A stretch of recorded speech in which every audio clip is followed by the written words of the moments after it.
Welcome to another workshop by the medical school headquarters team. My name is Dr. Ryan Gray, founder of, I hate that. My name is Ryan Gray. I am Dr. Ryan Gray. I don't know if you've ever thought about that, Christine. Random tangent.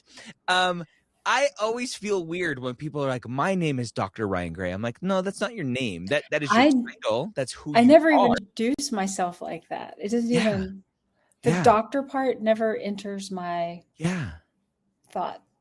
Yeah, I don't know. It's just random thing that I have. I'm like, if I say, like, who are you? I'm Dr. Ryan Gray. That's fine. What is your name? My name is not Dr. Ryan Gray. My name is Ryan Gray. I don't know. That's true. Anyway, I know all the salutations were like titles, whatever. I'm Ryan Gray. And the funny thing is, like, you're an actual doctor. I'm only a pretend doctor. You're an EDD, not an MD or DO. I'm an ed. I'm an ed doctor. Anyway, hello, friends. As we get started here, hello, Shimante from Michigan. As we get started here, say hello. Let us know where you are watching from. My name is Ryan Gray, founder of Medical School Headquarters, host of the Premed Years podcast, author of a couple books, including this one, Medical School Headquarters, or not medical, the Premed Playbook Guide to the Medical School Application Process. Dr. Christine Crispin, former director of admissions at UC Irvine, former director of curriculum, admissions committee member at Keck Med of USC. Yep. How are you, my friend? I'm doing well, thank you. Amazing, amazing. We have, who's here? We have Brian, Saru from Tampa, Rena, Amelia, Kumi. Hello, everyone. Hello, Megan. Virginia is showing out today. There's several people from Virginia. Virginia. 3 in a row right there. Yeah. I think they, maybe they're all sitting in a room together. They're all freezing to death. Hanging out. Yeah, everyone stay warm. Happy pre-Friday. I love that. Thursday is pre-Friday now. Friday Eve. Did not. Friday Eve. I like Go it. Gators. Hello, Ray. What's going on? All right, a poll, my friends. I'm going to throw up a poll. And this poll is very important. Are you applying this year? That's what I want to know. I'm going to then log into this other place. Oh, I can see it here. Fun. There's someone from Ghana, Miami. Oh, nice. I love it. I'm going to call out the areas while you're logging into whatever you're logging in. Michigan, New Jersey, hello, Houston, New York, Arizona, Austin. Nice. Right. There's 75 people here, 40 votes. Let's try to get to 50 votes. Get 2/3. We need quorum. We need quorum, people. Come on, people. Tell us what your plan is. It's either yes or no.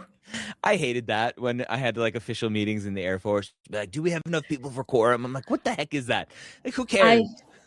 I have sat on some committee meetings where we could not proceed until whatever the number was. Yeah. Showed up. Gotta have it. We need one more vote. There's 50 votes. I'm gonna close the poll right now. Processing the poll results. So 81% of people, 52 votes came in. 81% of the people are applying this year. So welcome. You're in the right place. If you're not applying this year, that is okay. I'm interested to know, for those who aren't applying this year, did you apply last year and now you're wondering, hey, I didn't get in or haven't gotten any traction, or are you excited for what's to come? So we have a very interesting process today. We don't have a slide deck. I generally don't like slide decks anyway, so I'm excited to not have a slide deck. Part of the kind of emails that went out, discussion about this workshop, was to have you all go to readinessreportcard.com and get a grade on your readiness to apply to medical school. How many of you did that? I'd be interested to know. You can do in the introduce yourself chat. That's fine. That you did the readiness report card, you got a grade, and are excited to chat about what that potentially looks like. Also, I would love any sort of feedback. If you have any feedback, I'll throw my email address. Email me readiness report card feedback There you go. There's a couple here that says they didn't see a grade or they didn't get results. Filled it out, but no grade. Check your spam. Spam. Almost always the issue. I see everything that comes in, and I can see all of the emails that go out. So it'd be interesting to know if any of you got or filled it out but did not get a grade. Let me know. You can again email me because I can check mine where your stuff might be hiding, but check your spam. It's always the place to go. Christine, last March, we were together as a team in New Orleans. Yep. Huddled together in a little conference room. In a conference room. We're scribbling on the whiteboard, creating what is now known as the Readiness Report Card. Yep. Why is something like that important? Why is having some understanding of a readiness to apply important? It's funny. This is the conversation. I had a meeting earlier today with someone who said, I feel very confident about my profile. Mm-hmm. I was like, great. Have you had anybody check that? Yep.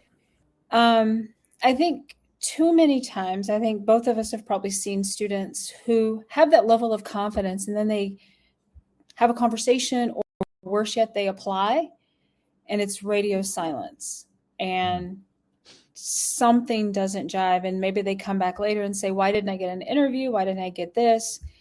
And you look and there's a gap, an academic gap, an experience gap, or whatever. Mm-hmm. And so I think the Readiness Report Card ideally at least gives you an idea of a potential problem of what, but all of it's going to be dependent on what you input, but it could at least say, hey, it looks like you don't have anything current in shadowing or anything current in clinical. Yep.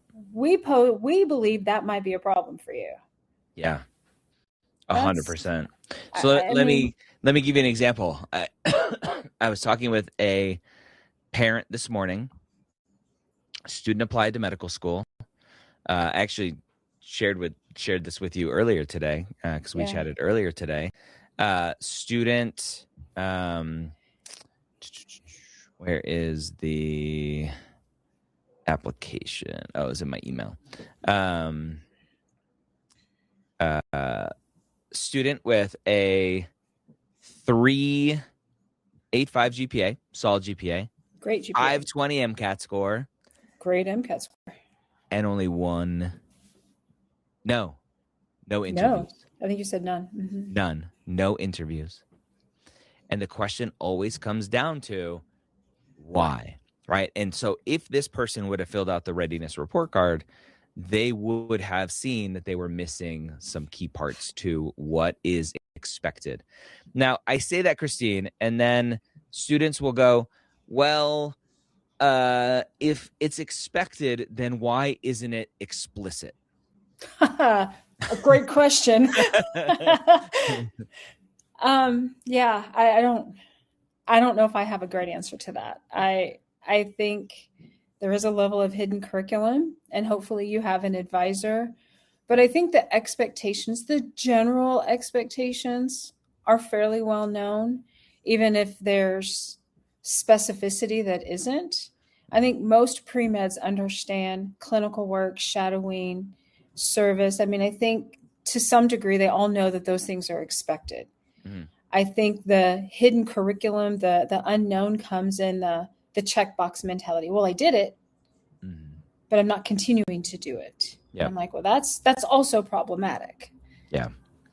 Yeah. This student, their last shadowing was from 2023. 2023, I think. I did it. Yeah.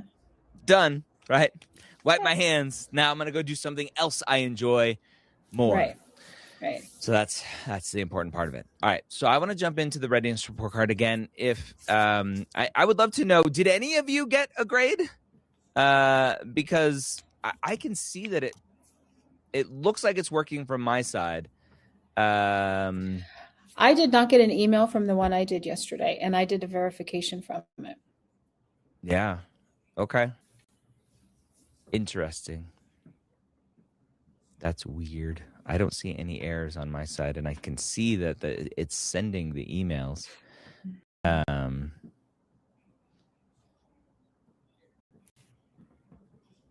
Oh. Haha, hold on one He second. figured it out. Everybody's going to get an email. Watch out. Everyone's going to go get an email. Hold on one second. I think this is important enough to pause. Christine, Watch do a out. little song and dance. Yeah. Well. So in my tool, where it looks like it's sending the email, the actual message that I'm getting back is that the email is queued. Thank you. So I'm wondering if there's like a button you have like a billing issue where it's like, hey, you're out of credits. Go do this thing. But yeah, do a little song and dance. Answer some questions. Anyone have questions? Go. Yeah, ask your questions. Throw them in there. But let's talk about readiness. I love to do this talk. It's one I've done many times. And there are so many things that determine the readiness, which I know we'll get into. So throw in some questions or anything I can ask while Dr. Gray is figuring out the problem. Let's see. So if you're applying in May, you've got some time. Begin thinking about how you're going to approach writing your application.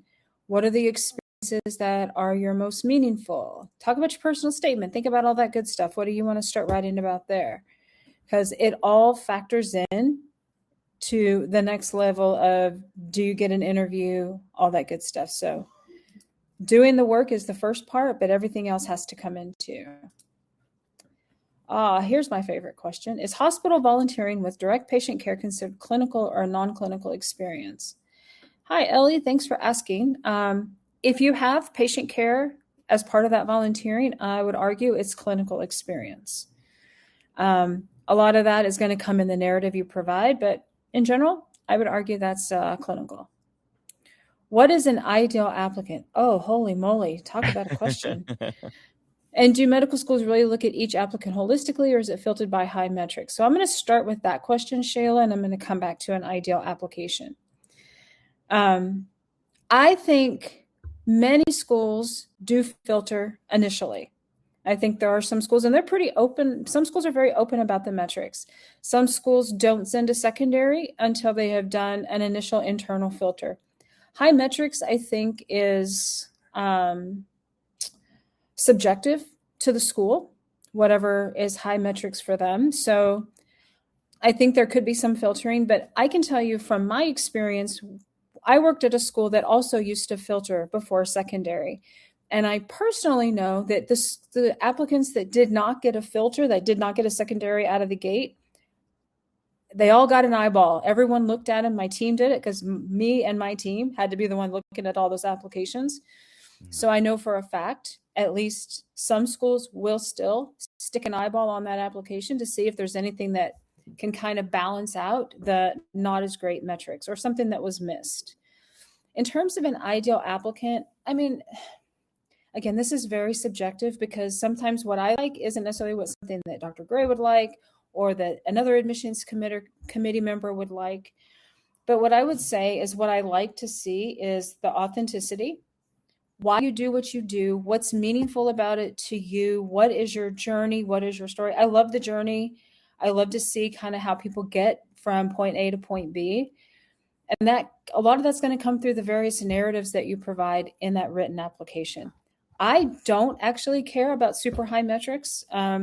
I'm perfectly comfortable with a student who meets the quote unquote median and average metrics of the medical school world.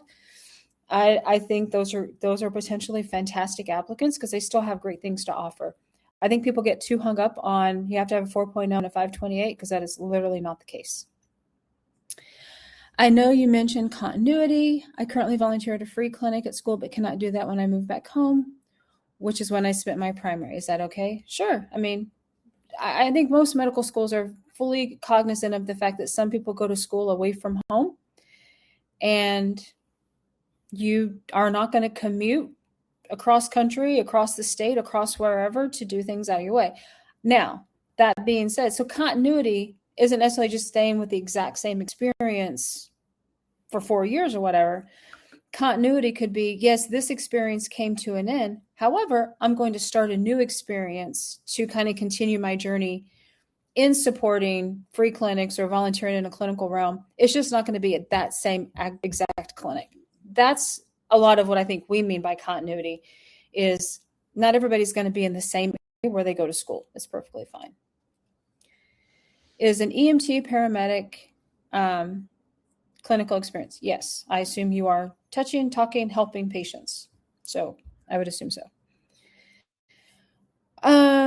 I noticed the report card questions asked about non-clinical volunteering. Holy moly. Yes, it does. Let's go ahead and jump into the report card. There's some issue with the account.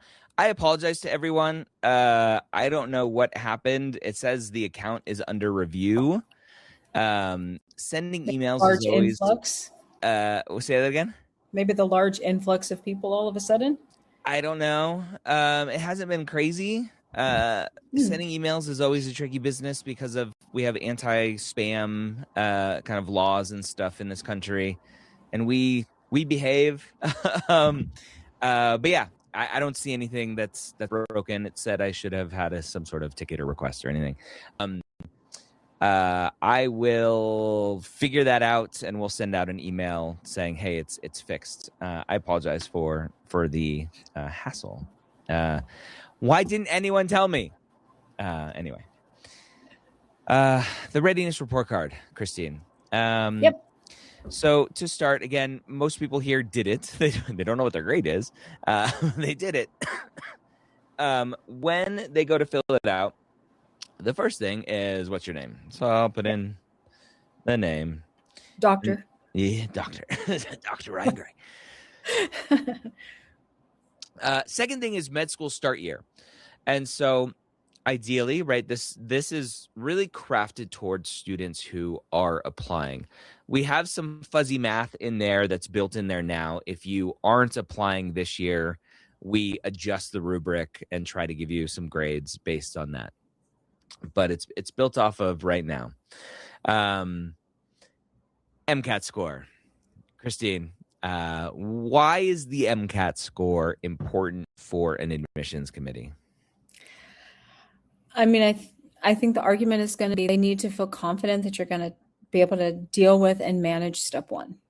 And they have to have that. And they're going to, the correlation of an 8-hour exam to an 8-hour exam, the type of questions that are asked, things like that. And the reality is the admissions committee, whether you agree with it or not, isn't going to matter. The point is the admissions committee lays weight on score. Yep. And the more you take, the scarier they feel because they are, part of their metrics, part of their ranking, if that's important to them, falls in under step 1 passing, step 2 passing, residency, and all those things come in what they assume to be as kind of part and parcel from that MCAT score. Mm-hmm. So students need to put in their MCAT score here. And when they put in their MCAT score, depending on what they put in here, actually not depending on what they put in here, they could put a 528 in here. It will ask them how many attempts they had. Yep. Why does number of attempts matter? Because again, they're going to assume, 1 or 2 attempts. Great. Nobody cares. Mm-hmm. Particularly if you show growth from test 1 to test 2. But 3, 4, 5, I had somebody meet with me and she had like 7 attempts and I just wanted to cry. Yeah. Which is the maximum. And she actually had gotten dispensation for an additional one. I'm like, oh my gosh. It's, medical schools. I mean, my anxiety creeps up and I don't even work in that world anymore because I just know the admissions committee is going to look at that and have doubt about your ability to pass step 1 or step 2. Yeah. It doesn't matter if it's true or not. That's their perception. That's their reality.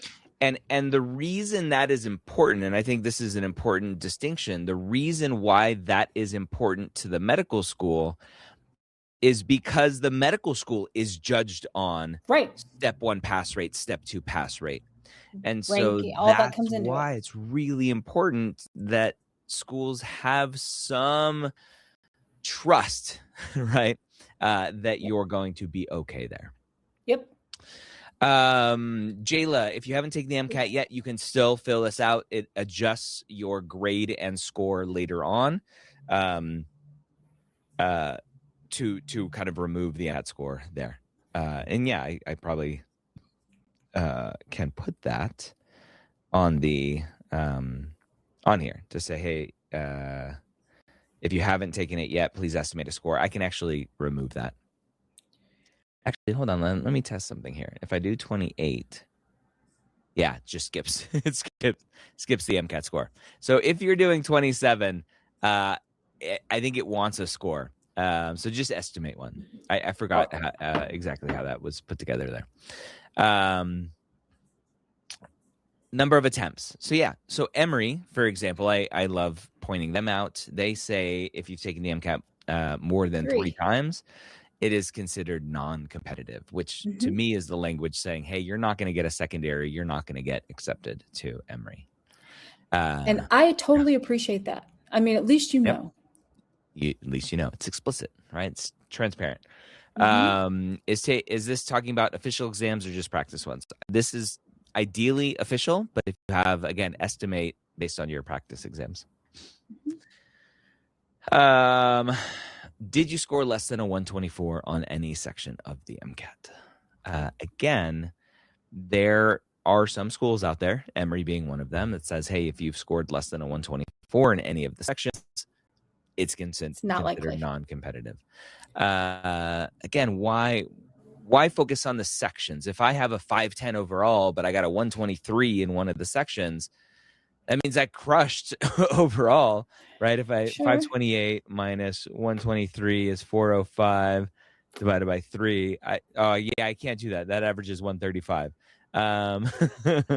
Wait, what if it was 400? 398. So it'd have to be 396. I had one student who got like a 123, and they got like 129, 130s and everything else. And I think they had a 511, 512. I mean, they had a reasonable MCAT score. Yeah, I could get, my math was weird there. Anyway, I could get 132s in 3 of the sections and still get a 123 and have a 519, I think. Yeah, I mean, why? Again, I guess each section has value. Biology, chemistry, physics, those are slightly important for your ability. Yep. In med school. Cars, critical reasoning, things like that. Again, I think for the medical schools, all sections are going to be important. It's not just the cumulative score. Yeah. Here's an interesting question. Excuse me. Still dealing with my cough a month plus in. Question from Haley. I know as admissions get more and more competitive each year. First of all, I don't know if that's a true statement. Yeah, I don't know either. Admissions is always competitive. That's my argument. Getting more and more competitive each year. Her rationale, or their rationale here, probably is based off of the fact that the average MCAT and GPA of accepted applicants goes up. Right. This year we saw it cross the 512 mark for the first time, 512.1. The GPA crept up a little bit. My argument is always students are just getting better at taking the MCAT. And so there are higher scores that are happening. I don't know. I don't know how to answer that. Of like there's no standard benchmark, but what would you say is competitive here is their question really in the current application atmosphere. Again, I don't think it's really changed a ton. I mean, to be perfectly frank, if you said to me, what scores should I shoot for? I always have pointed back to the national means and medians. I mean, is it more, I feel like it's in the same ballpark. Yes, it creeps up over 512, but 511, 512 to me, they're in that same band, the confidence band. I don't think there's that much difference, to be perfectly honest, unless one scores a 123 or something like that. Yeah. I think to be competitive, you just use the numbers and things that are available. And right now, I would use what is considered to be the mean and the median of those that were accepted in the most recent cycle. Yeah. Do you think one potential way that I've heard it said before is anything right now, the average for matriculated, or is it accepted? I think that chart is accepted students. The average for accepted students, 512.1. Anything more than that helps your application. Anything less than that hurts your application. Do you think it's that kind of black or white? No. Okay. I don't. Okay. I don't. I think certainly anything more helps your application. More is good in this situation, always. Anything less, so you're telling me anything less than a 512 is going to hurt your application? I disagree with that. I don't think so. I think students who have a 511, I mean, I talked to you this morning about one of my students, the one that has the Pritzker interview. They have a lower MCAT than that. I have another student who has like a 507 who got interviews that shocked me. I was like, all righty then, yay. I don't think it is important, but I also know internally, and I know this from the mouth of the dean I used to work for, they have an internal number that makes sense for them on the MCAT, that they know that this is like the floor of the MCAT that they think a student can get and still be successful. And that is well below the mean or the median. Yeah. Okay. It's usually, I look in that we talked about this too, the standard deviations. Yep. Standard deviations weren't. All right. We next ask for cumulative GPA. So we start with MCAT and GPA.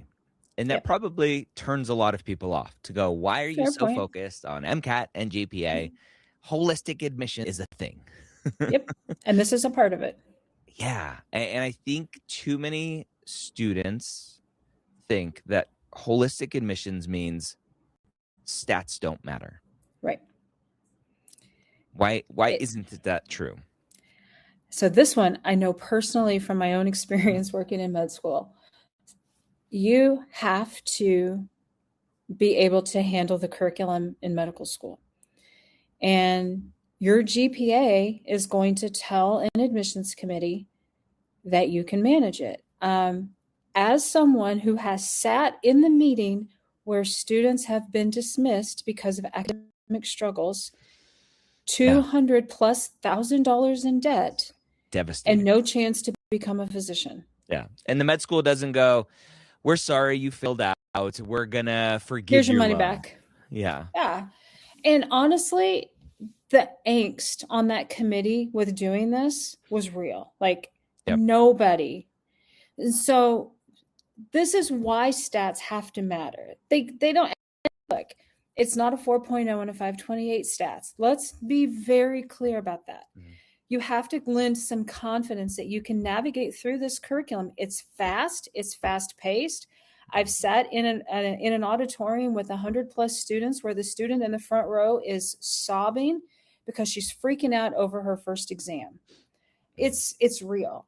And if you don't demonstrate that, and then 2 years later, you're in that committee, the medical school has not done their job either.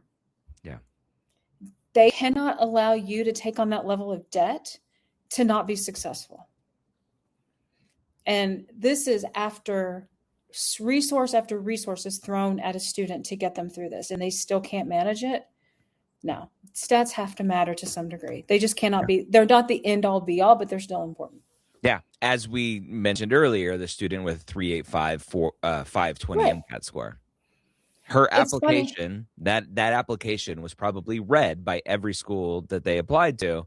Because and of then those they numbers. said, now we're in our holistic admissions mindset. Oh, you're missing so many things and don't actually know why you want to be a doctor. We need people to understand that stats aren't everything, and holistic review still includes stats. Yep. That. All right.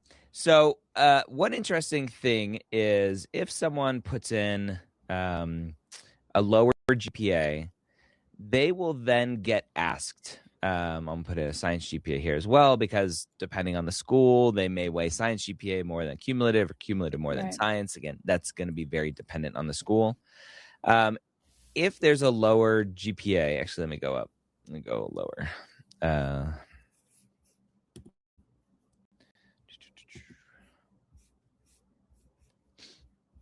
It will ask for GPA the last 40 credit hours. This is where we start to get into GPA trends. Students may struggle early in their academic career and then improve as they go. For those students who are struggling early and they're wondering, do I need a postbac? Do I need an SMP? Whatever. This is where we ask for the 40 credit hours. What does that tell you as an admissions committee member? They may have struggled a little early along the way, but they figured it out, got it together, and again, they don't hold mistakes against you. They don't hold struggles against you. You're able to demonstrate over a little over a year's worth of coursework that, yeah, you can study. And typically the later the coursework, the harder it gets. And so you figured it out. You probably are lending the confidence that they need to feel comfortable that you can manage the curriculum. Yep. The next question here is any post work or graduate level work versus potentially just your last 40 credit hours of your junior senior year are included here.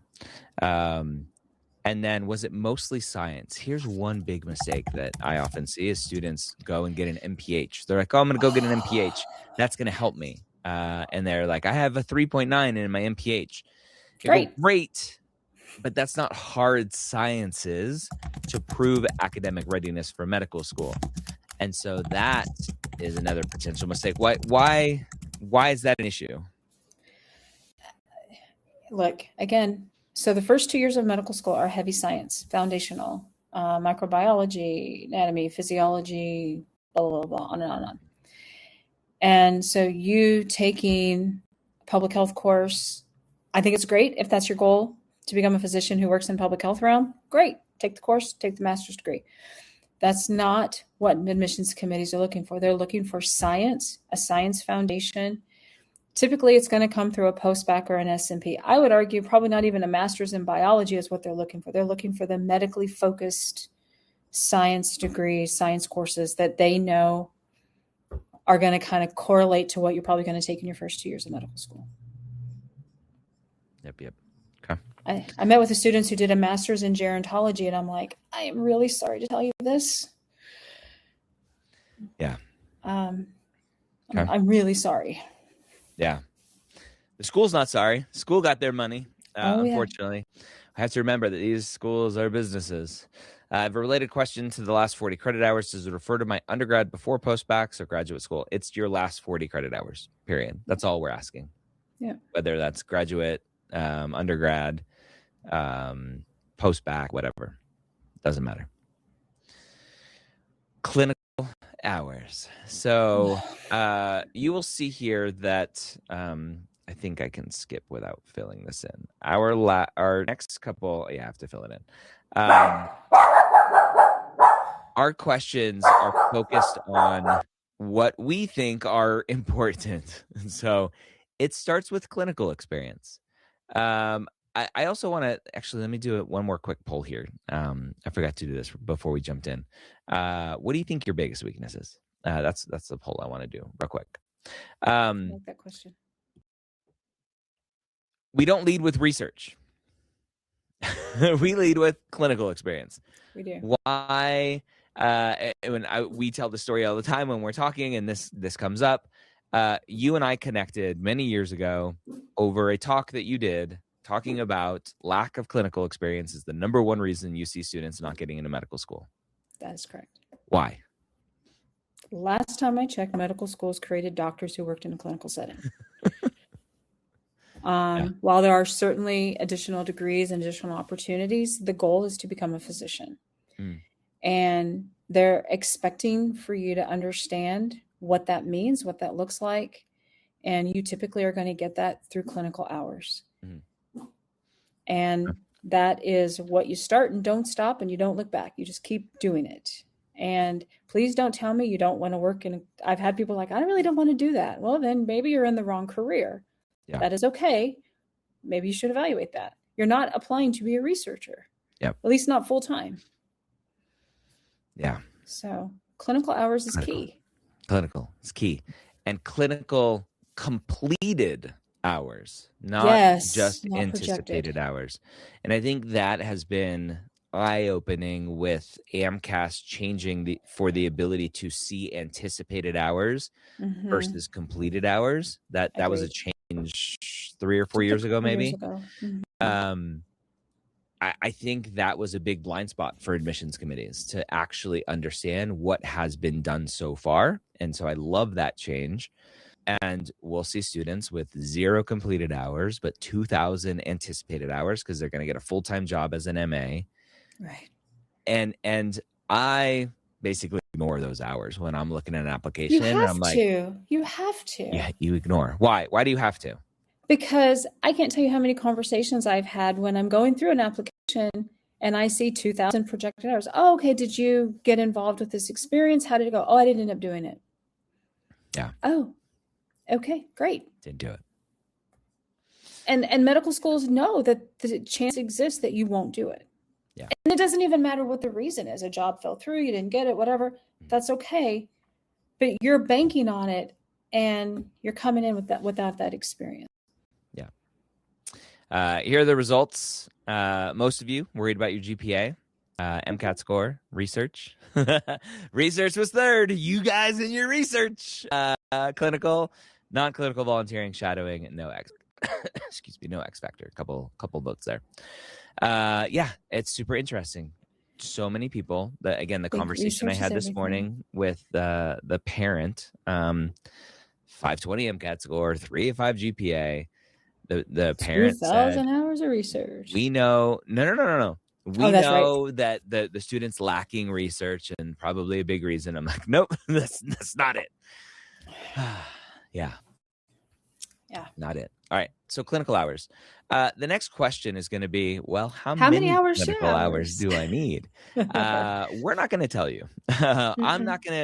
We're never going to reveal, never say never, but we're never going to reveal the rubric behind this readiness report card, because what we don't want it to turn into is a checklist to go, okay, Dr. Gray and his team said that you need X number of hours for clinical experience, and that gives you the most amount of points in the rubric.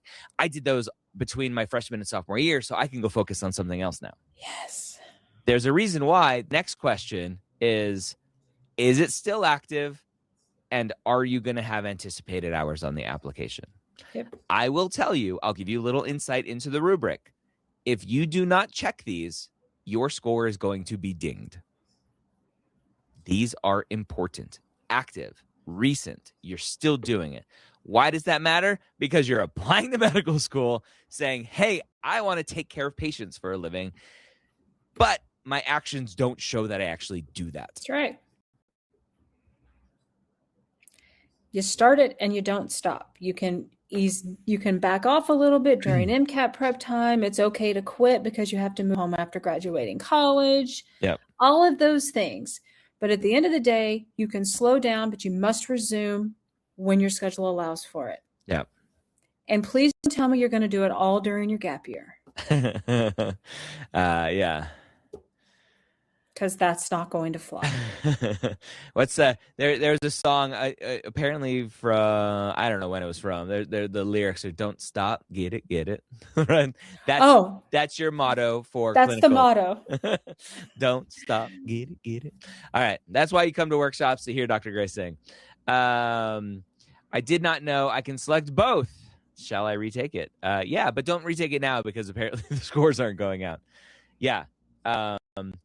So check still active, blah, blah, blah. I can make it more explicit that you can check both, but it is definitely a you can check both option. Then we get into community service hours. Oh, that's my other one. I don't know. It seems like this is a recent change that there's more focus on non-clinical community service hours. True, false, or just my perception? I don't know. For me, maybe it's the schools that I trained under, so to speak. It's always been critical. It's Okay. always been critical, but that's the schools that I come from. And so I just took those schools and my biases from that and I applied it fairly broad. Yep. But yes, I do think it is becoming more obviously important. I think people are starting to see the importance of it. Yep. But yes, but again, I trained, and I think again a lot of this goes into the mission. When you think of schools like Rush and Georgetown, Keck, UCI, their missions, many of their programs focus on community and service and an underserved population and serving the community. I'm going to guess that some sort of community service should be important to that when you just look at who they say they serve. Mm-hmm. So, yeah. So I'll put some hours in here. Again, same question. Is it still active? Yes. Do you have anticipated hours? Julie asked a question. I'm a licensed professional counselor. I have a private practice. Can I use these hours towards my clinical experience? What do you think about counseling, therapy work? First of all, they're not patients, they're clients. They have special names. I think you can probably tag it as clinical if you're talking about mental health issues. Mm-hmm. If I were reading this application as an admissions committee member, I would question, do you still want to be a physician? Did you shadow a psychiatrist? Are you doing anything in a clinical realm? Yeah. And so, yes, is it going to count towards your clinical experience? Sure. Is it going to be, in my opinion, your primary, I know I want to be a physician clinical experience? Probably not. Yeah. Okay. That's my take on it. I don't know if you have a different thought. Yeah, no, same. I definitely mark it as clinical, and I would go get some more traditional clinical experience being around sick patients. Yeah, I agree. Here's an interesting question from Teddy. This comes up a lot. What if you work full-time during the summers at a hospital? I have 960 clinical hours over 2 summers and plan on working there another summer. It is not uncommon for students to focus on classes, coursework, and grades during spring and fall semesters, or the 3 trimesters if you're at a trimester school, and then focus on activities only during breaks. How is that viewed? I'm personally not a fan. I mean, the hours are really nice. Yep. I mean, the hours look really great. And so I guess I'm just looking at hours and that it's fine. I guess I would wonder, what are you doing during the school year? I mean, getting A's, Christine. That's not what you want. It's not what I want. Are you a well-rounded applicant? Do you get engaged with the community? Are you involved with things at school? Are you a leader? Are you having any fun at all? I mean, I don't know. What are you doing outside of, I go to school for these 32 weeks a year, and these remaining 12 to 20 weeks, I work in a hospital. Mm. There's not a lot of variability there. There's not a lot of anything to make you a well-rounded applicant, in my opinion. Yeah. Yeah. The bigger, I think, potential issue, and I've had direct conversations with deans of medical schools, deans of admissions of medical schools, director of admissions of medical schools, is the fact that medical school doesn't let you pick and choose when you're doing your activities. Nope. You start medical school, it's 0 to 100 immediately, and you're getting clinical experience, you're shadowing, you're doing research because you're preparing for that next application for residency. Yep. You're probably doing some sort of service. Mm-hmm. Yep. All of those are happening, and they're happening all at once. And oh, by the way, medical school is much, much, much more involved and harder than undergrad. And so if you got good grades during undergrad, fantastic, but you had to separate out your activities from your grades, they're going to wonder, can you handle your activities and your grades together? And if you don't have a track record of that, there's going to potentially be some questions. Will every school care? Maybe not, but some will. So just be aware of that. Can you work as an MA when your mom is the physician? Sure. Don't get a letter from her, but you can do that, definitely. That's easy access, at least. Yep. Shadowing hours. Shadowing for us, relatively important. I think I overemphasize. I have a bias towards shadowing as a physician. I think pre-meds need to hang around physicians and understand what that's like. We expect some shadowing. Again, we expect some recency, consistency, that you're going to keep doing it instead of, okay, I'm done. What's next? I don't like hanging around doctors. I'm like, oh, you said you wanted to do this as a career. Yep. Again, same reasons for the clinical experience, just a different side of that whole world. Yep. What about shadowing internationally?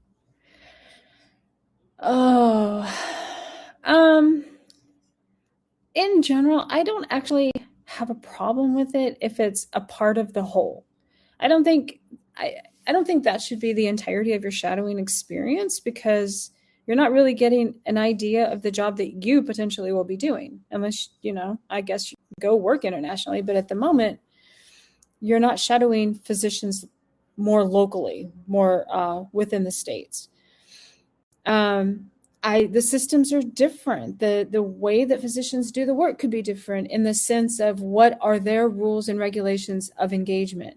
Is there things to be learned about different healthcare systems? Absolutely. And I think that's where I'm okay with it. But I wouldn't give as much credence if your only shadowing experience was when you paid to go to Spain. I think Spain has a lot to do, 6 weeks in a summer of shadowing, and that's all you're going to do. You're like, okay, I'm done. I got my X number of hours. I'm good. I would argue you're probably not. I would like to see you doing shadowing locally. Again, if you're looking at shadowing as part of the learning experience in the clinical realm, understanding what physicians do, understanding the different specialties, gauging what you do or don't like about those experiences, having opportunities to have discussions with physicians about whatever cases, you need to do that in an area where you potentially would be practicing. Yeah. Okay. I jokingly always say, like, the whole point of it is to see how medicine is practiced in our messed up, screwed up healthcare system. Right. So yeah, it's great that you're going to see other healthcare systems and how physicians practice in those probably better healthcare systems, but you need to understand here. And oh, by the way, it's not Grey's Anatomy. It's not Scrubs. It's not it might be the Pitt. Pitt's very, very accurate.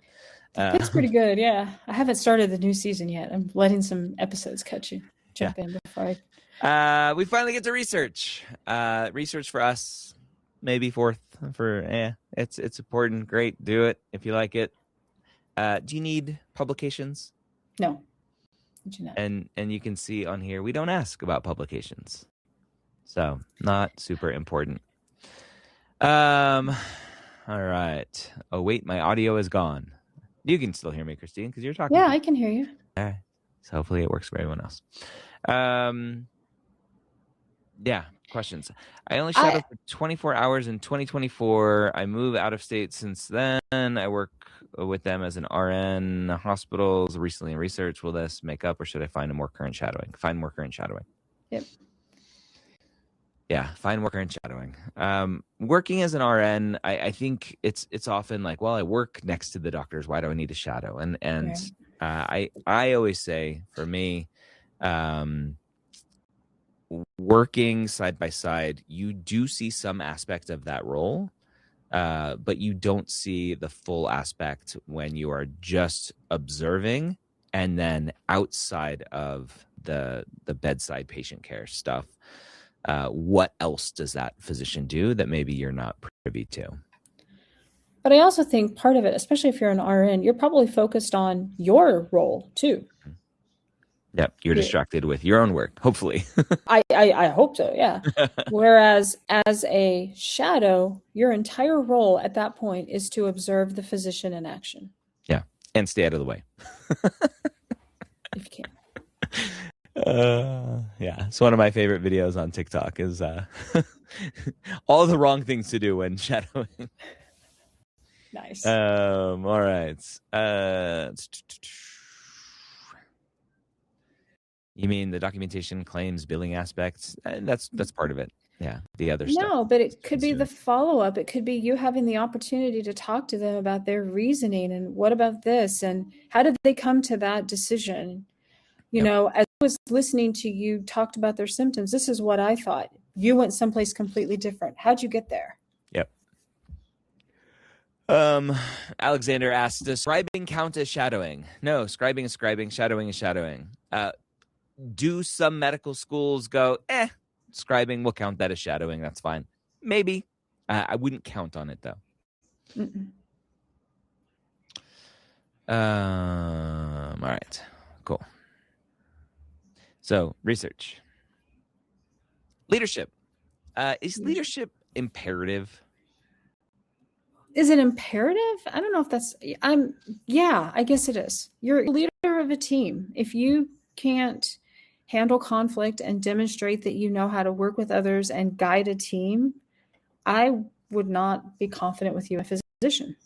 Yeah, so I was going to equivocate on that, but no, I do think it's important. Yeah.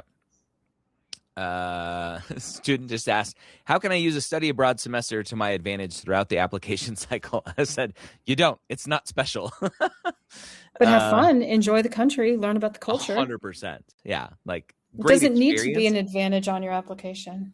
Yeah. And in general, I don't think anything that any of you all are doing, you should think about it as something to take advantage of on the application.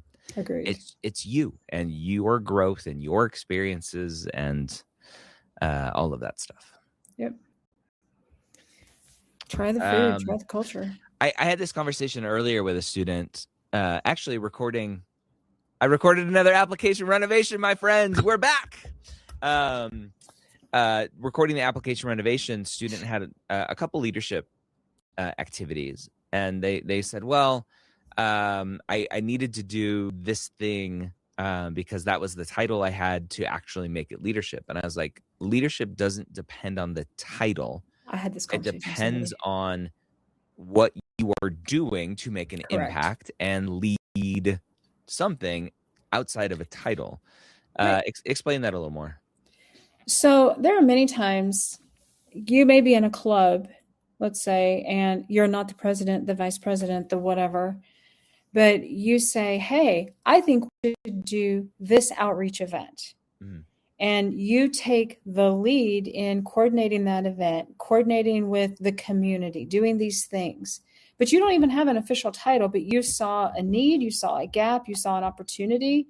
Yep. You took advantage of it, you coordinated it, you got all the pieces together, and you made a successful event. Does that mean you're not a leader because you don't have a title? Of course not. That means you did something that filled a gap.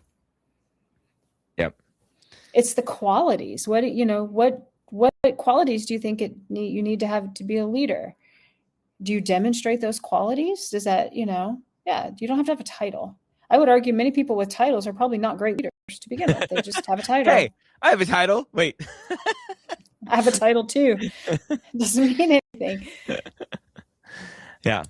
Okay. Does hospice volunteering count as clinical? Heck yeah, I would put it. It's a little more non-traditional, but I like it personally. I do too. I think it's very important, actually. You hired only sleep doctor. Tuesday, you're able to hike. I was named the hero. Would that be a leadership skill? Yeah.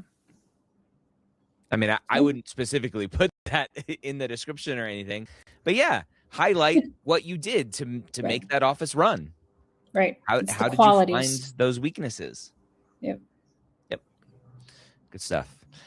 We have this catch-all kind of at the end here. other ECs, hobby hours, etc.? What's the goal of trying to understand all of these other hours and stuff? It kind of goes back to what I was saying earlier about the person who only did things in the summer. They want to see that you are a person outside of medicine. You have other, I hope you have other interests. I hope you have other activities, things you got involved with. You are a human, believe it or not, and you are even allowed to be a human. You don't even have to only be a pre-med student while you're in college. You should do things that bring you some joy. Yeah. And you don't have to tie it back to what's going to help you be a doctor. Oh, in fact, I beg you to not do that. Yeah. So many times I'll read a hobby that is like endurance athlete, and someone runs a lot, and they're like, I know that it takes a lot of discipline to be a physician, and I have it. This activity gives me discipline, and I have to have discipline to be good at it, whatever. So yeah, don't do that, please. So put in your hours there. Does peer leading count as leadership? I have no idea what peer leading is, unless that's a typo for cheerleading. If you're like a peer mentor, I don't know if I'd count that as leadership. I'd count that as mentorship or an extracurricular. I think it's going to depend on what you do. Yeah, good point. Oftentimes I will see students put being a TA as leadership, and I'm like, nope. No, that's it's being teaching and tutor. Mm-hmm. That's not leadership at all. Yep. Being an RA is not leadership. Don't put that as leadership. That's just a job. So yeah. All right. Okay, put that. One question about how do you estimate hours? You just estimate hours. Yeah, just guesstimate as much as you can. And it's give an honest approximation. If you know that on average you spend 5 hours a week and you do it during the school year, and you know that you have 15-week semesters, that's about 30 weeks. Yep. That's what, 150 hours or something like that? I mean, yep. Do the best you can. Yeah. So there was a student several years ago who applied, and I looked at their application, looked at their activities, and I saw like 20,000 hours on the application. They can't sleep? Literally 20,000 hours. So let me do the math real quick. Divided by 365 is 54 hours a day. Okay. Divided by, wait, is that right? 20,000 hours divided by 12. Whatever it was.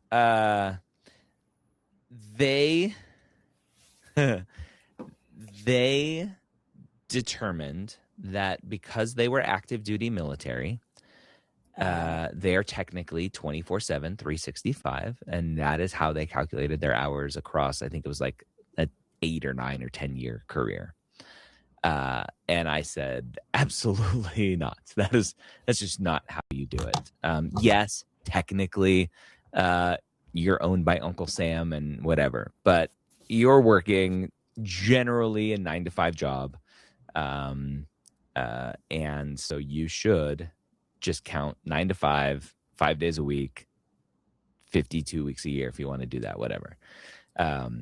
I'll even give you 50 hours per week instead of just 40 because you may have extra time. Yeah. So yeah, it was pretty crazy that they did that. But live and learn. All right. I can't figure out the math. But anyway. If you have an activity that falls into 2 categories, how you break down the hours. Again, you just estimate how many hours for one versus how many hours for the other. Do not use the same hours for both. That's double dipping. Yep. Institutional actions or potential red flags. I don't have any help text there, but I think I said yes. I'm going to say no. Again, I'm not going to get the score. Do I have an impact factor? This is probably the most vague question we have on here, and it's hard for people to say. We put in here, we'd estimate that about 50% of people should say yes. I know all of our egos want to think we are that top 50%, but not everyone is. And that's okay. When you think about impact factor, when you're looking at an application, you go, wow, this person is just, they're it, right? They have that thing. It's generally not an activity, because that's what everyone thinks it is. It's the one activity that nobody else has. But just how they're communicating, how they're writing, how they're showing the impact that they have on the world around them. That for me is the impact factor. Would you define it any differently? No, I would not. Okay. Because in fact, there isn't one, I don't know of any one experience that's going to make them it. Yep. So I'm going to X-Minute Ryan. Submit. It didn't like I have to click verify first. This is a little confusing. I'll be able to see my score behind the scenes. I have all of your scores, but the way that they're stored and how we have them, you all will probably have to re-enter them, unfortunately. But just so you guys could see as I was going through this, it's going to be a little skewed because I put a 528 MCAT score in there. So bear with me. I'll submit. All right. So my score, as it comes in here, it'll take a second.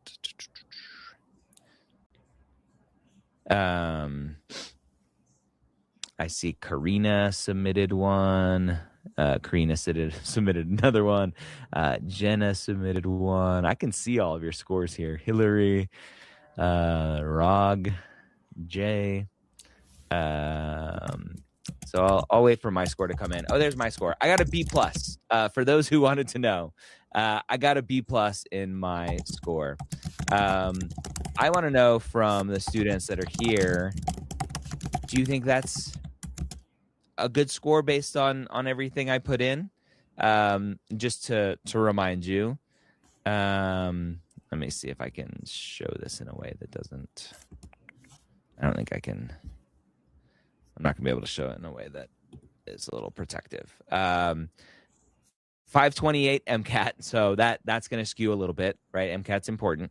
3.5 science, 3.5 cumulative, 3.9 last 40 credit hours, so strong upward trend.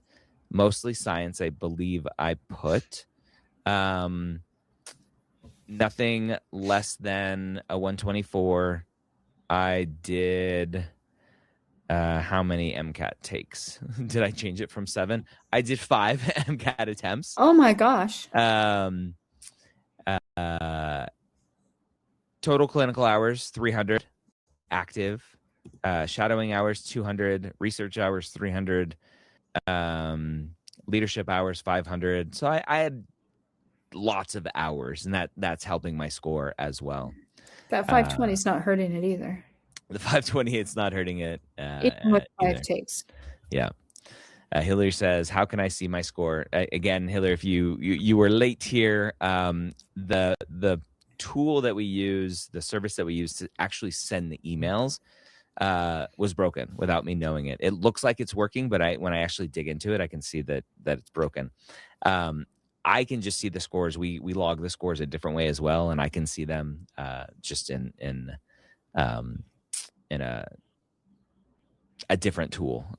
But once we get the email service working, we'll send another email to everyone that's submitted a score, and you'll have to fill out the scores, but we apologize for that. Try to get it going there. So you're a student and you got that B plus score back. What does that make you think? That's what I would be curious to know. What do you think what would you do with that information? Yeah, and I think that's the next steps. Yeah, let's talk about that. So if someone got I'll read some of the scores that came in, or the grades that came in. So B minus, B plus was the one that I submitted. We got a C, B plus, A plus, rock and roll, C plus, B plus, C minus, C. Let me see if there's any bad grades. Most of those are pretty good. If I do grade F, any grade F. So here's a grade F from today, actually. And they are here on the call. I will not call them out, but I know they are here on the call. Where'd that go?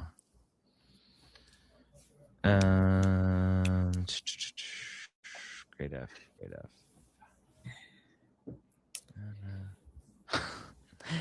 Someone thought they were funny and put a body part in as the name. I don't know where that went. Anyway, here's a different one that got an F. MCAT score 500, GPA 3, science GPA 3, tons of clinical hours, shadowing hours 24. Oh. Leadership 104, research 400.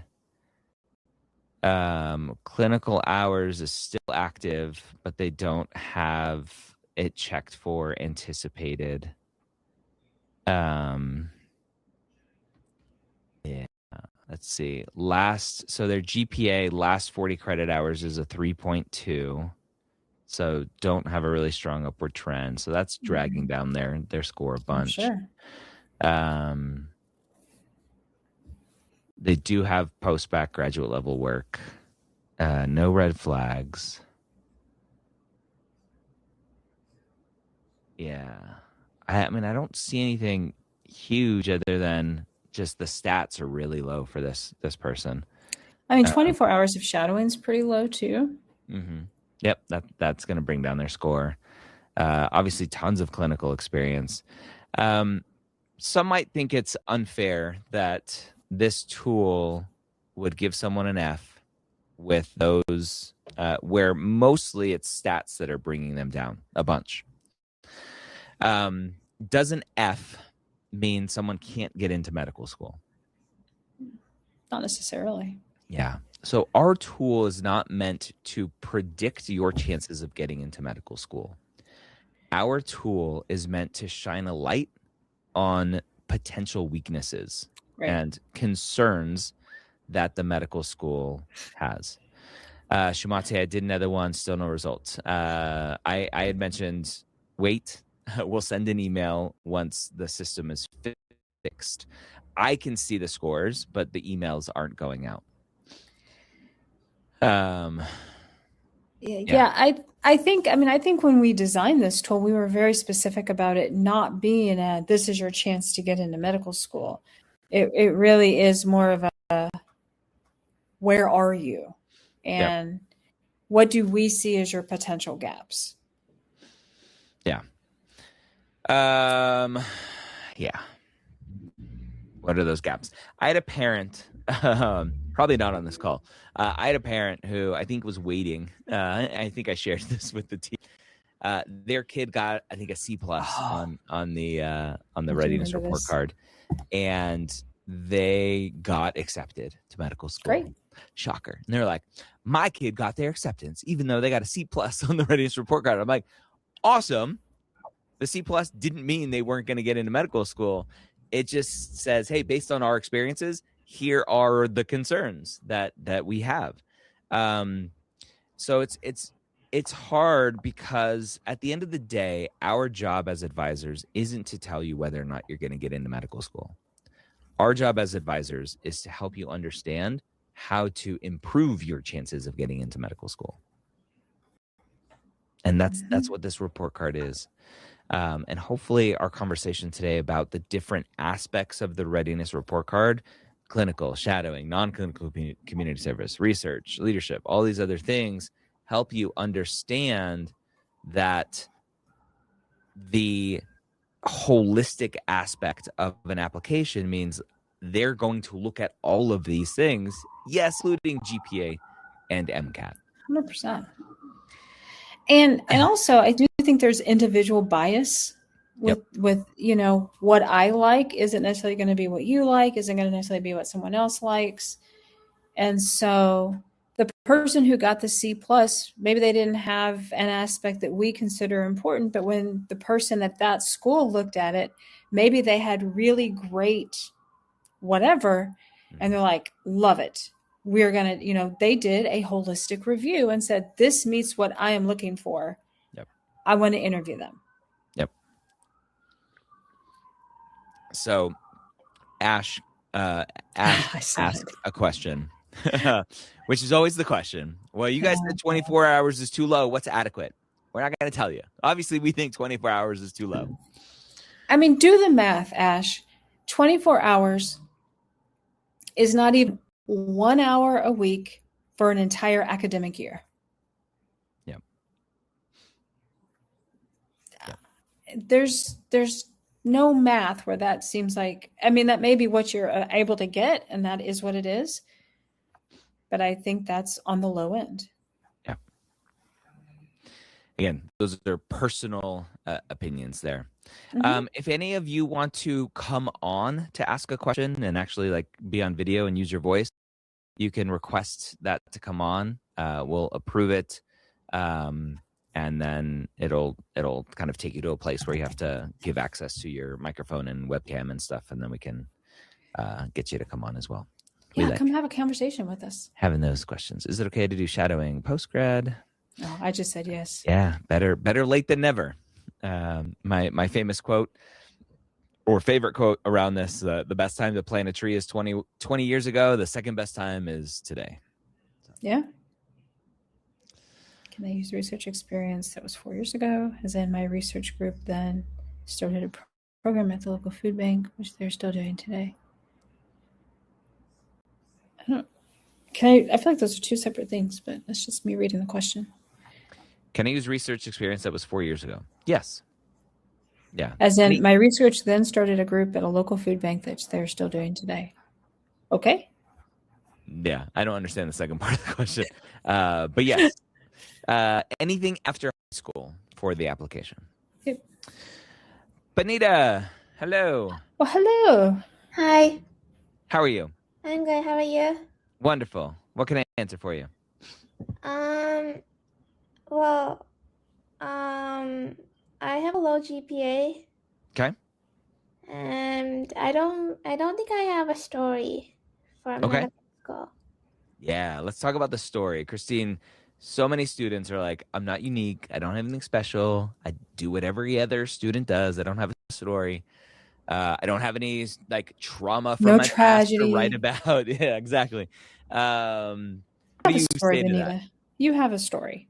Yeah. You have a reflection of the experiences you've had. You have an interpretation of the things you have done. You have a reason for why you want to be a doctor. Yeah. And that. Go ahead. I apologize. I also have a reason to become a dentist too, so I don't know which is my seed. So the seed, for those who don't know, is the fake made up stuff that I created for the Pre-Med Playbook Guide to the Medical School personal statement.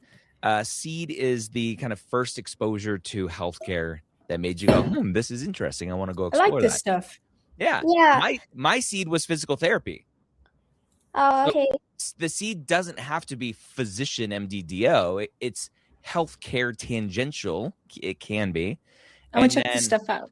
I explored physical therapy, and then I said, actually, I want to go over here and do MDDO stuff. Yeah, well, the thing is, when I was 9 years old, my dad got sick. He got a bacterial infection, and he went to the hospital for some months. And I was at my family friend's house, and I didn't really care that much. Did you have endocarditis? That's usually the several months bacterial infection. We went to a park, and he got some allergic on the food. Oh, okay. So he recovered fully, and he's really healthy right now. But my question is that I was really young, and I rather wanted to play rather than wanted to study. So I was also in ESL, and I was in level 2, and my teachers went really hard on me in school to prepare me for medical school. And I still did well in high school, but not in college because I have a headache. Okay. It's going away, but my question is, I feel really desperate to get into medical school because my friend told me about medical school, and I feel really bad because it's her dream and not my dream. But are you saying you are only interested in going to medical school to fulfill someone else's dream? no, I just heard about it. Have you done any shadowing experiences or clinical experiences or anything Yeah, like in that? the hospital. So I do you like really that? like it. Yeah. I'm confused. I am too. I'm confused. Let's focus on your grades. You said you started with you have bad grades. The only way to fix bad grades is to get good grades. Post-bac or SMP. Or if you're still in school, keep Yeah, getting right. good grades now, and then maybe you'll need post-bac or SMP. So that's what you need to focus on. Yeah. Okay? Okay. All right. I'm gonna get some more people up. We got Sam coming up and Kumi.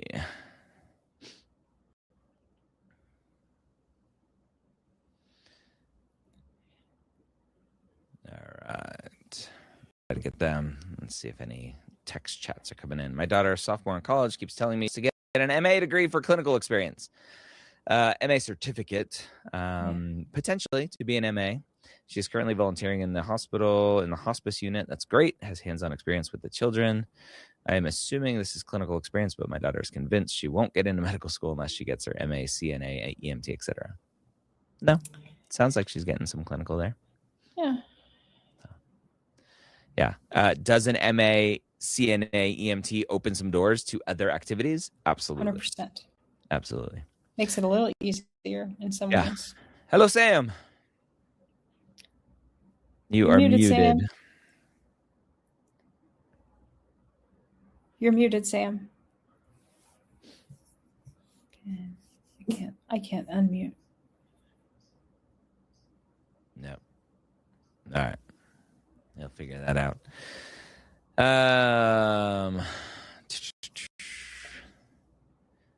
Dane says, I'm pretty sure I'm the one that got an F. I'll have to own it anyway. Appreciate the session. It gave me a very honest opinion. I'll work on getting more shadowing, non-clinical volunteering in my last few prereqs and last term in the MS program. I haven't taken the MCATs, thus placing a 500. Okay. Is it better to take more undergrad courses once I'm done with the MS? Potentially. Yeah, Dane. Keep that trend getting up and up and up and up as much as possible. Sam says it wasn't giving him the option to unmute and he couldn't hear us. Yeah. Sorry, Sam. You were on your phone. I wonder if there's just a weird issue with mobile. Kumi says it won't allow her to connect her microphone.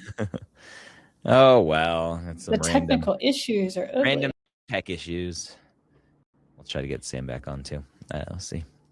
All right. Let's keep seeing. For those, I'll put in the chat a link to schedule a consult call with our team to see how we can help you through the process. Even if you get an A+ on this, it still comes down to how do you present yourself on the application? Do you come across as arrogant? Do you come across as someone who just likes science and wants to help people? Or do you come across as someone who has explored this well and understands the reasons why they want to be a physician? And you can put that forth clearly on the application. So we help students with essay brainstorming, essay feedback and editing, interview prep, all of it. We work with a lot of students throughout the whole application cycle. So if you go to mshqconsult.com, we can chat about that, or you can see how we can help you with any of that at our website, medicalschoolhq.net. Merdini, how do you pronounce that name? Hi, can you hear me? Yep. Yes. Yeah, awesome. It's Readiness. Yeah, my question was basically about non-clinical hours, and I understand that. So a lot of the requirements I'm seeing on medical school pages kind of separate out clinical experience and then community service without really specifying non-clinical is community service. And underneath examples for community service, sometimes they'll throw in some like clinical stuff in there. The majority of my experiences are clinical community service, and then I do have right now around like 100 non-clinical, and I was anticipating around 200, but because of funding cuts and everything, a lot of my experiences sort of are getting delayed and not really taking volunteers.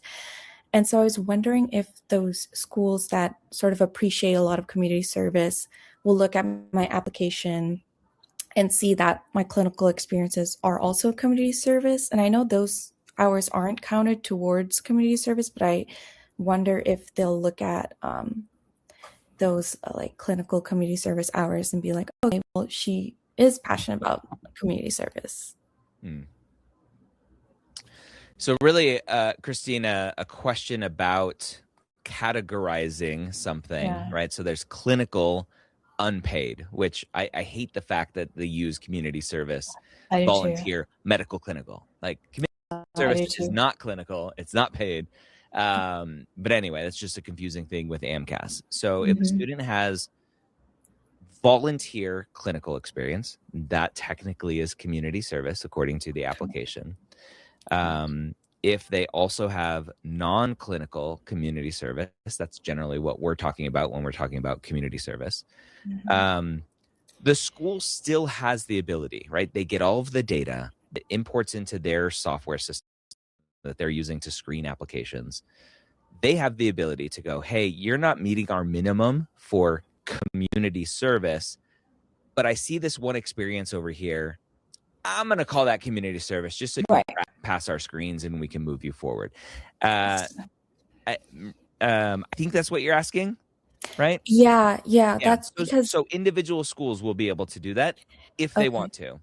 So the thing that I would like to point out, though, is I hate the categorization that AMCAS has as well, because I think it's so unclear to you as we're sitting here having this conversation.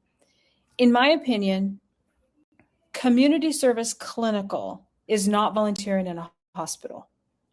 Full stop. That's not what I would consider to be. I would not give you credit for community service for volunteering in a hospital.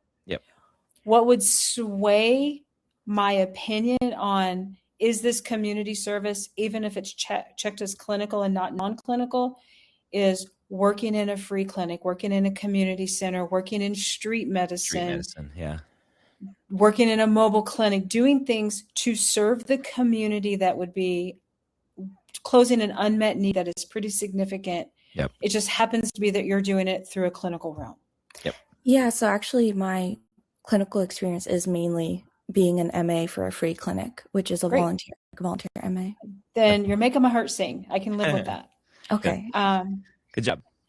All right, let's move on. The one extra caveat I want to add that everyone, when I say, what do you do for non-clinical community service? They're like, oh, I tutor. I'm like, no, like that is its own category on the application.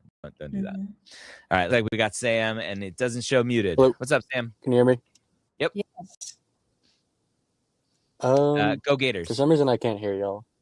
Sorry. Well, good. Get that ugly hat off your head. Go Gators. You can't hear me. That's good. Can't hear you. Wait a minute. What's his hat? It's a Gamecock. Oh, Roll Tide.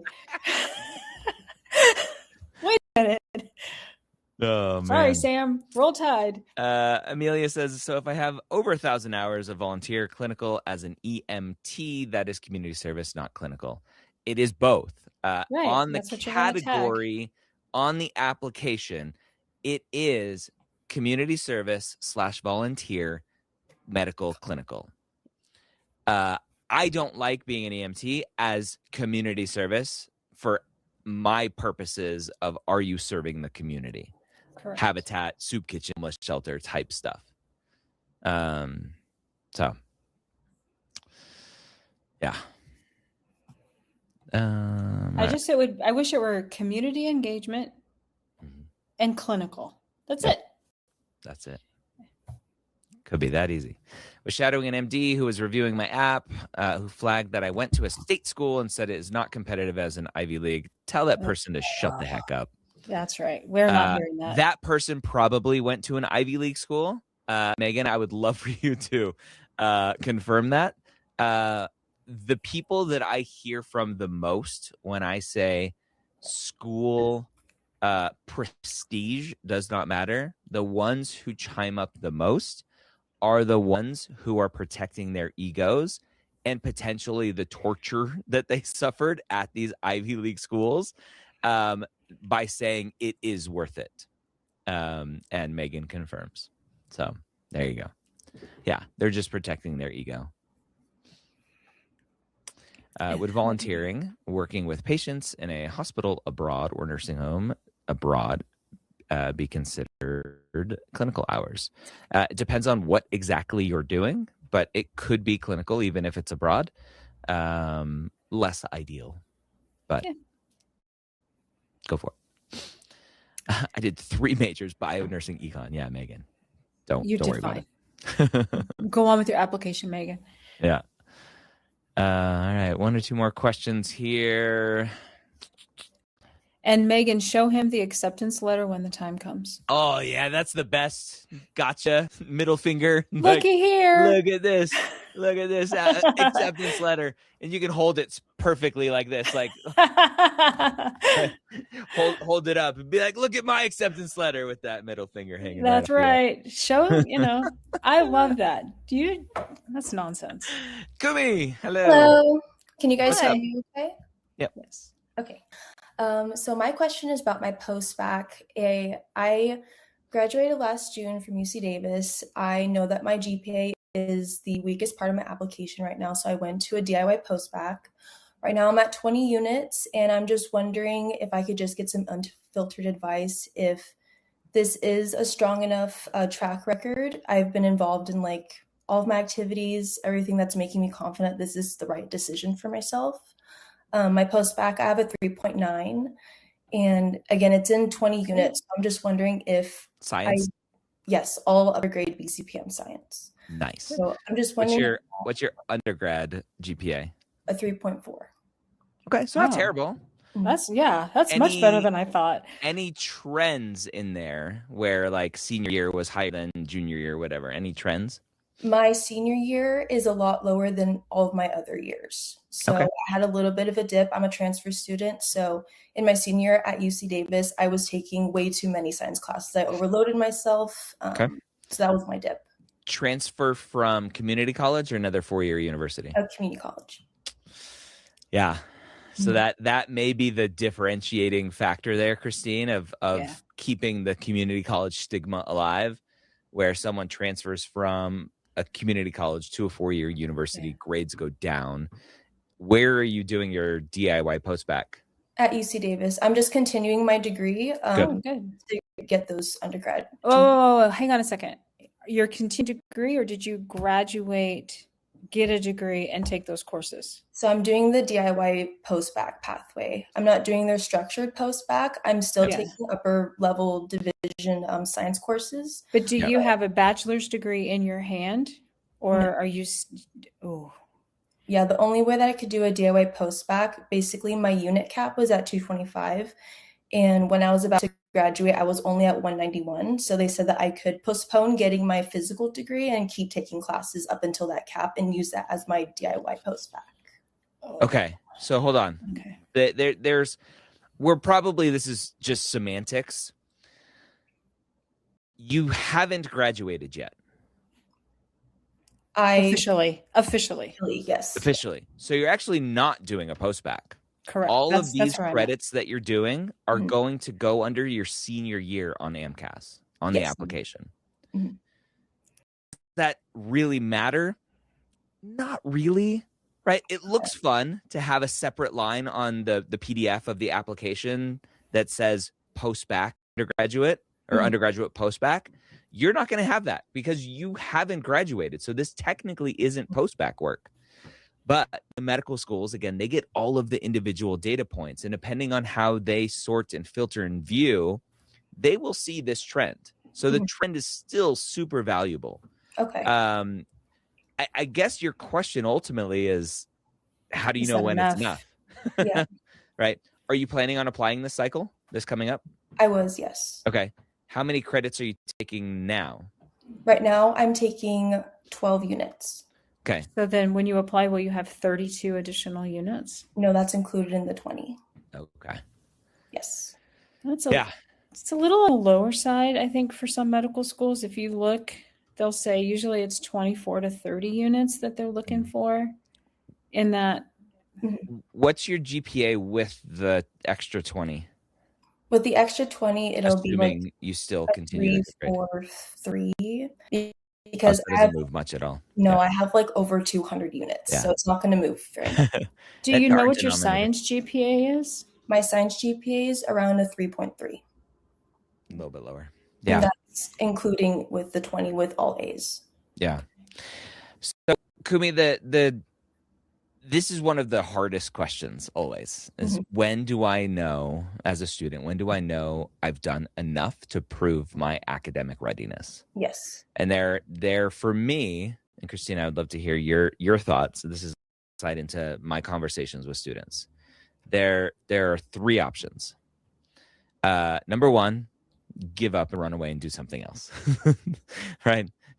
My grades aren't good enough. I'm running away. I'm gonna do something else. That's always the throwaway option. The first option is stop at 20. You go, you know what? I've done enough. Getting these extra classes is really expensive because I've hit my cap. Well, all this stuff, which is a miserable part of our educational system. I've done all that I want to do. Take it or leave it. Go through the application cycle and cross your fingers. The other option is actually there's 2 more options, and so you apply in May or June, right? The other option is you apply this year and you still take classes next semester. Okay. Right. So just in case you don't get in, you're continuing that trend. And for schools that accept update letters, you can send an update and say, hey, here's my next semester. I'm still doing more and doing better there. Christine, I just muted you for the typing. The third option is you apply next cycle and get 2 more semesters after this semester. Okay.